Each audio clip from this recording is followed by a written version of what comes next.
আজকে হঠাৎ করে কি মনে হলো রবিবারে কি রান্না করব, করলাম বেগুন মশলা দিয়ে বেগুনটাকে কেটে ধুয়ে নিলাম। ধুয়ে নুন হলুদ দিয়ে ভালো একটু শুকনো লঙ্কা দিয়ে বেগুনটাকে মেখে ওর মধ্যে একটু বেসন দিয়ে বেগুনটাকে ভালো করে নেড়ে ছেড়ে একটা জাস্ট একটা কাইয়ের মতো করে নিলাম বেগুনটাকে দিয়ে। এবার বেগুনটা মোটামুটি মেখে তেল কড়াইতে বসিয়ে দিলাম, গরম হলো, বেগুনগুলো ছাড়লাম, ছেড়ে বেগুনগুলোকে হালকা করে সিমে দিয়ে প্রথমে ভেজে উল্টে পাল্টে বেগুনগুলোকে ভালো করে কড়কড়া করে ভেজে নামিয়ে নিলাম প্লেটে। এবার বেগুন হয়ে গেছে, এবার মাছটা করব।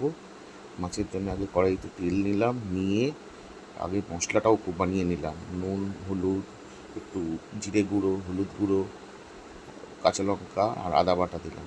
এবার আলুগুলোকে ভাজা ভাজা করে দিলাম, মিডিয়াম মোটামুটি আলুগুলো ভাজা হয়ে গেল, আলু নামিয়ে নিলাম। এবার মাছগুলোকে ভাজবো, তেল গরম করে এক একটা করে মাছ ছাড়তে লাগলাম সিমে দিয়ে উল্টে পাল্টে। মোটামুটি মাছগুলো হয়ে গেল ভাজা।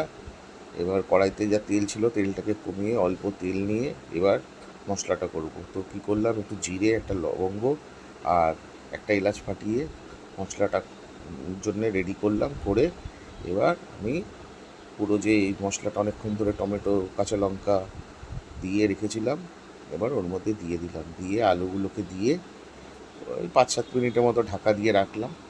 রেখে মোটামুটি আলুগুলো নরম হয়ে গেল।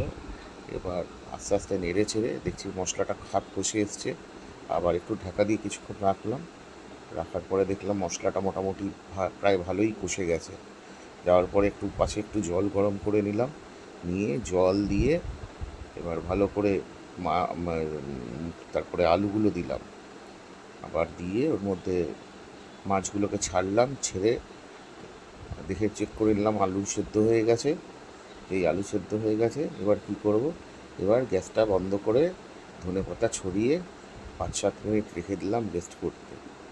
রেস্ট করে রেখে স্নান টান করে এসে তারপরে ভাতটা বাড়লাম, বেড়ে মোটামুটি রেডি হয়ে গেছে। এই যে ডাল কালকের ছিল, আর আমাদের ওই বেগুন ভাজা মশলা বেগুন আর মাছের মুড়ো দিয়ে জমিয়ে খেলাম।